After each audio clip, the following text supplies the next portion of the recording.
Morning, guys. Morning. How are we? Sorry, you've probably welcome if you're listening on podcast. This is going to be a very abridged coffee moaning. Obviously, we've had a bit of a. It's not an emergency. Just a bit of a moment where Nadia needed to step in for a friend and sort of do the right thing and look after her friend. And so it was unexpected. Basically, it was unexpected, and I think. Just to quickly say, I know a number of you have seen my comment in the side there. Just to say, obviously, given the nature of some of the news today, with Kris Hallenga being in the news tragically, who passed away at the weekend, the founder of COPPAFEEL'S, it makes much more. It's much more apt and makes much more sense if Nadia speaks to her memory much more than me. Obviously, I have an obvious sense of her, who she was, etc. But given the nature of what Nadia's going through with her dear friend Hannah, and the nature of the news, it just seems much more appropriate that that's discussed when Nadia's here later. So we are going to be going live again later, just to clarify. We will, in that instance, be talking about the sad passing of COPPAFEEL'S, the charity. Of course, COPPAFEEL'S being the charity that Nadia did the Himalayan trek for, and due to which she met and formed such close friendships with Hannah, Dance Your Tits Off, and Helen, or Tit, as we call her.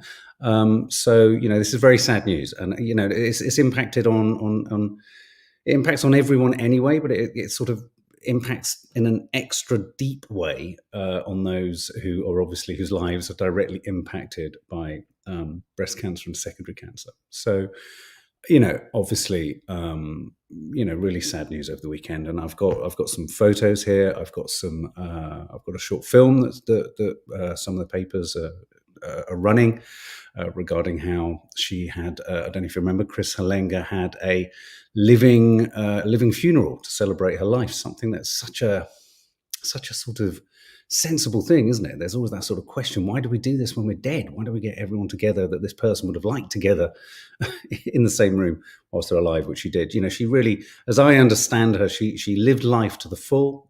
Her rationale was always do it now, don't put it off.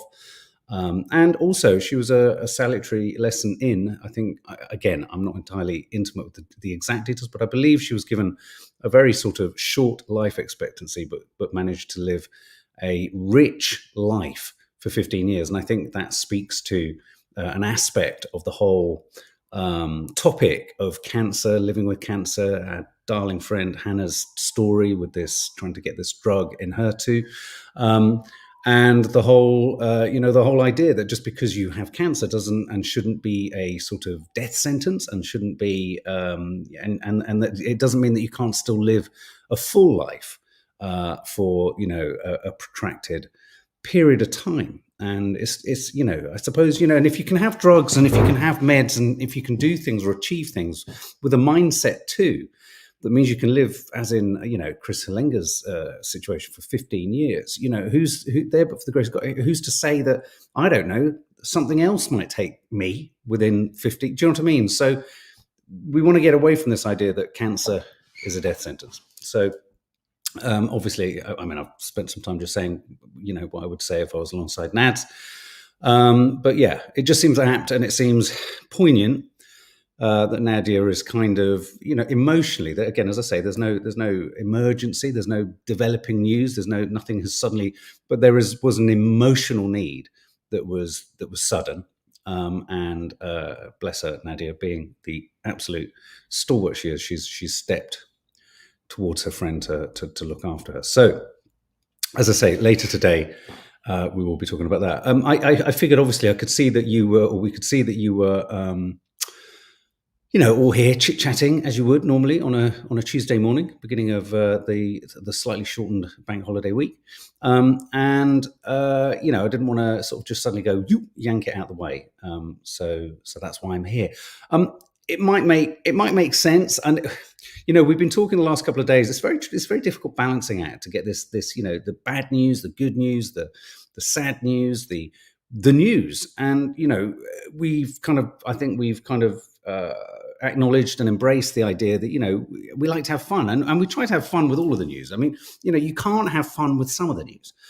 You can caricature it, you can satirize it, you can but we get emotional. And I think one of the things about Coffee Moaning is we'll hit all sorts of different emotions, and we hit them in unexpected and unpredictable ways. One can't ignore what's going on in the world, and I think it's almost incumbent on us at times, because we've kind of not made it our mission, but we've kind of, over the years, we've really tried to take either the heat out of certain news stories, or clarify them, or when you see a headline saying World War III is imminent, trying to sort of say, is it imminent? But also trying to draw attention to gross unfairnesses and manipulations and lies in the press, and propaganda and all this kind of stuff. So I thought we should talk briefly about Israel rejecting the ceasefire yesterday. Now, obviously, the Gazan, the Israel, the Palestinian crisis and problem felt very keenly by many people. I mean, there's this idea that people say, well, why does everyone keep? It's a humane story. There's a humane story. Now, look, we accept that not everyone is engaged. Not everyone wants to get engaged, and that isn't just about a lack of interest or a lack of compassion. It's also about a lack of, or a feeling that it's impossible to get a grip on it. Sometimes it feels incredibly opaque, and then at other times it feels incredibly complicated. Who to believe, how to believe it, and all this kind of stuff.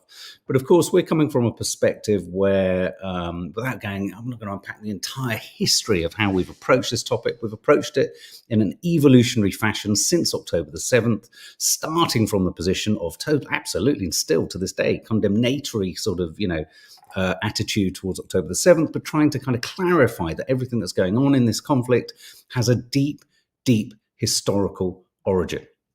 That historical origin is debated, it's disputed, but we are where we're at. And where we're at is a predominantly innocent, with the word innocent is so curious, a predominantly innocent population in Gaza and the West Bank, and are under duress, are under occupation. It's been, I think, one thing that has happened with the whole Israel-Palestine crisis is, I think the world has seen, and I think people who perhaps, maybe some of you guys, never had an awareness of what was going on there, have seen, in a sense, the last vestiges of what you could describe as, well, an occupation or an apartheid, or a sort of,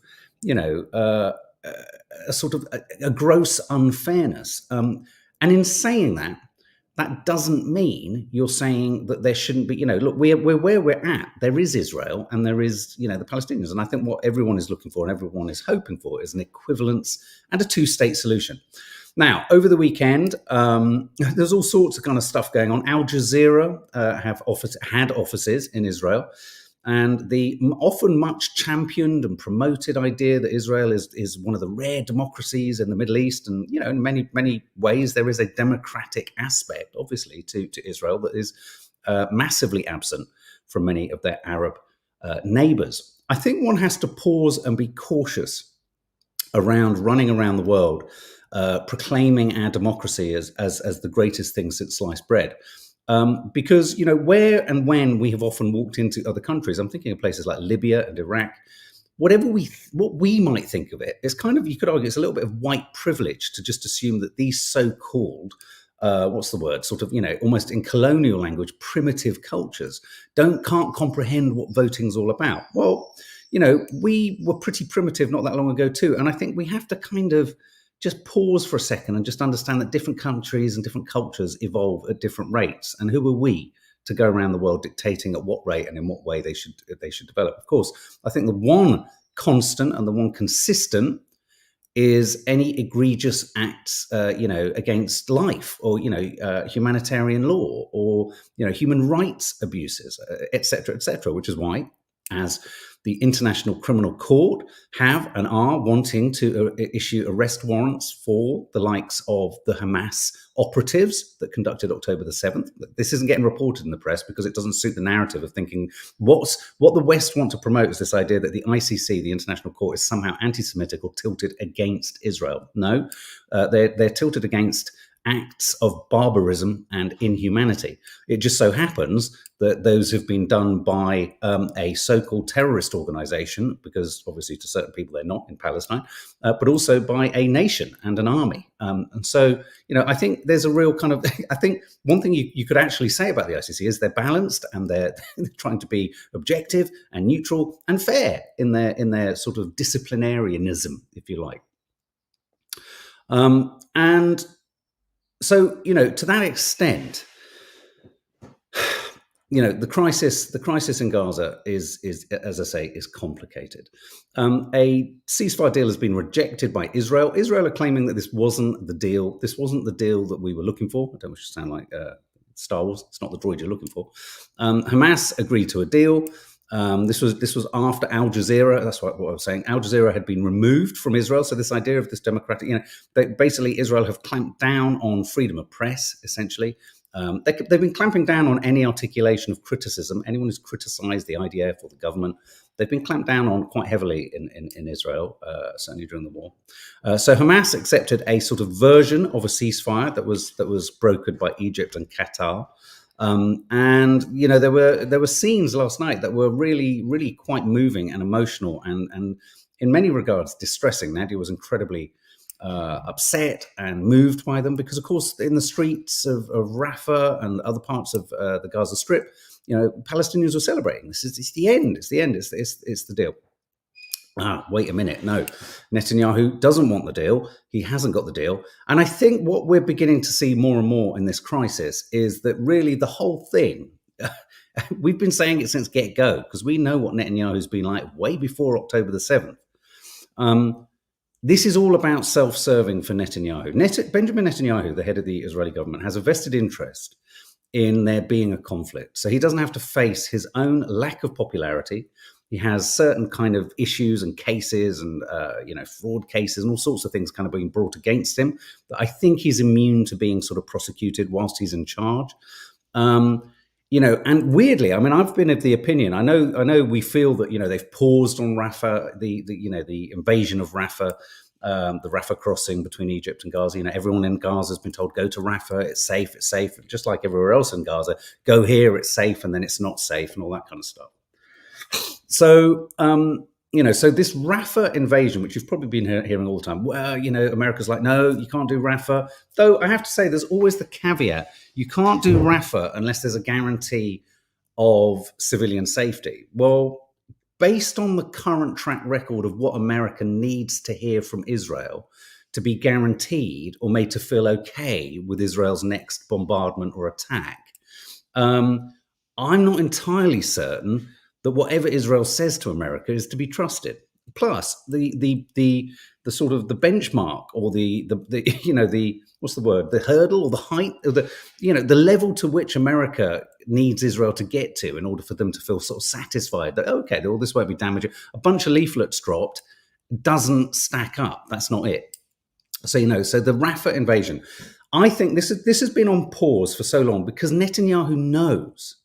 He knows that once Rafah is done, ostensibly, though he hasn't won the war. I mean, Hamas you can't kill an idea, and Hamas are firing rockets from the north. I mean, he hasn't done it, but the propaganda would have you think in Israel that he's cleared the north, he's cleared the middle, pretty much, and Rafah is the last sort of boil that he needs to lance, the last Hamas boil that he needs to lance. So, of course, when you know that you can sort of hold on to power whilst you're kind of about to lance that boil. But you know that when you lance the boil and you achieve that goal of removing it in your head, where do you go then? What happens next? Elections, pressure from your war cabinet that are all kind of going, no, we must occupy the Gaza Strip and build hotels and remove every Palestinian in the world. You've got them. Or you're going to be going to court and he's going to have to face the music for all of his kind of corruption, all that kind of stuff. So this is all about, I mean, I don't want to liken this to other despots and dictators, but I'm going to.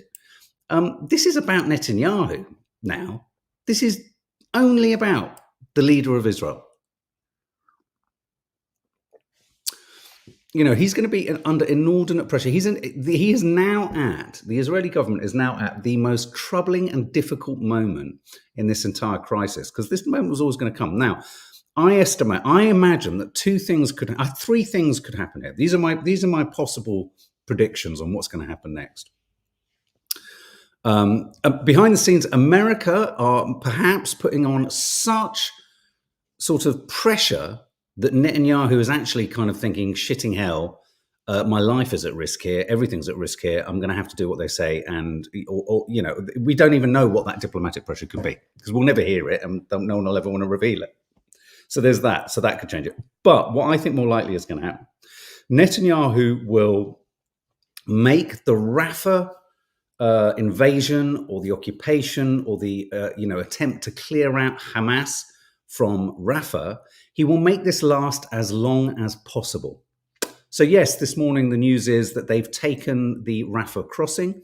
There's already reports that the Rafah crossing, there was a trickle of aid coming in.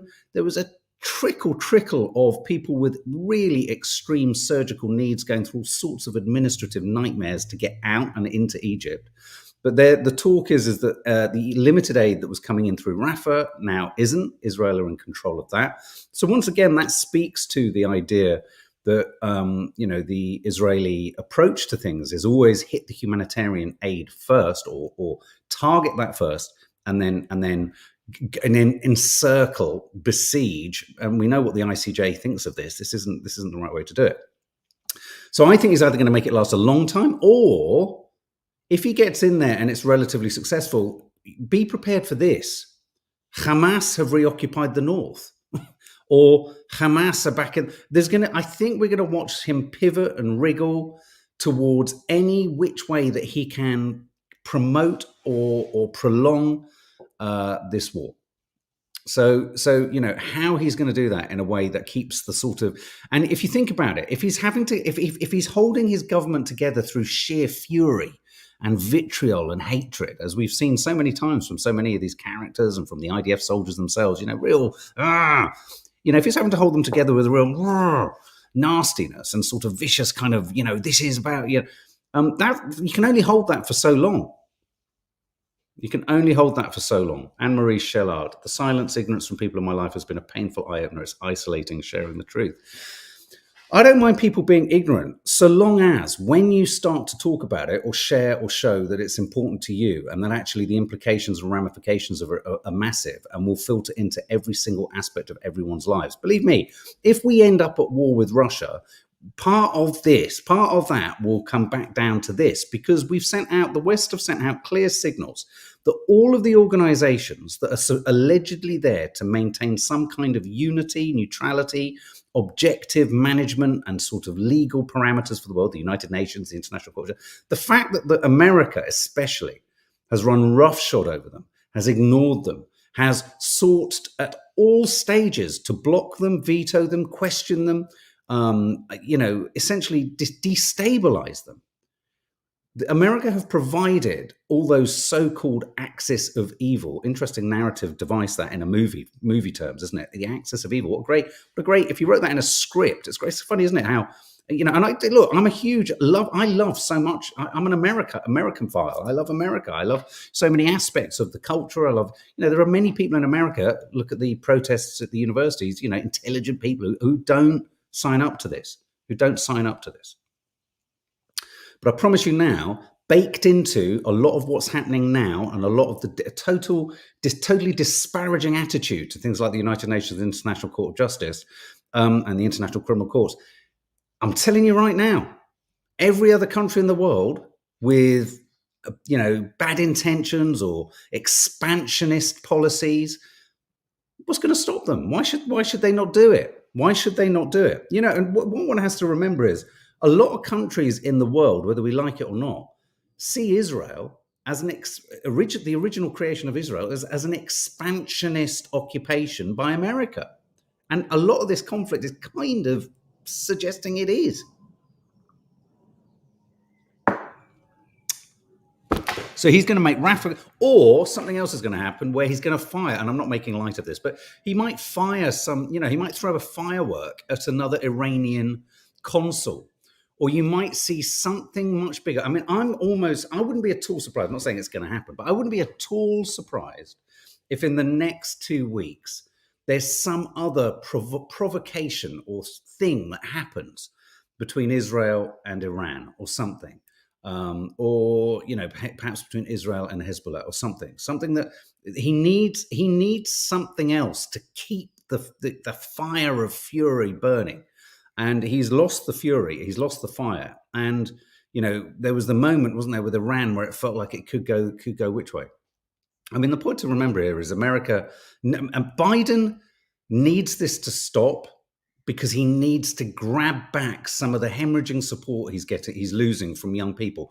Why does it feel like more young people are anti all of this? You could argue, well, not every young person is engaged with the whole, the whole kind of Palestinian thing. Why suddenly are loads of young Americans and young Brits suddenly? I tell you why I think it is. I think this whole crisis, a little bit like, I don't know if you remember in the 80s, the Nelson Mandela apartheid crisis. I was at college when Nelson Mandela was released. It was a huge thing, free Mandela, anti-apartheid. I think the Palestinian situation speaks to a disenfranchisement and an inability of so many people of a certain generation, I'd say ourselves included too, who feel that the system doesn't speak for them anymore, or doesn't hear them or see them, or that the system is broke, or that the system doesn't work in all the ways that everyone wants it to work. And and I think, gross unfairnesses like this, are picked up as a cause célèbre in a sense. So it reaches beyond. So the Palestinian cause, the reason it's kind of firing up is because, like Black Lives Matter, it speaks to, let's push against inherent prejudice. Let's speak against control. Let's speak against oppression in a broader sense. So I think when maybe you're talking to family members and relatives and friends, they go, well, what's all the fucking fuss about? Why is everyone kicking off? Two things. Number one, every major international organization that keeps the world safe has been ignored and marginalized and rendered pointless, dangerous.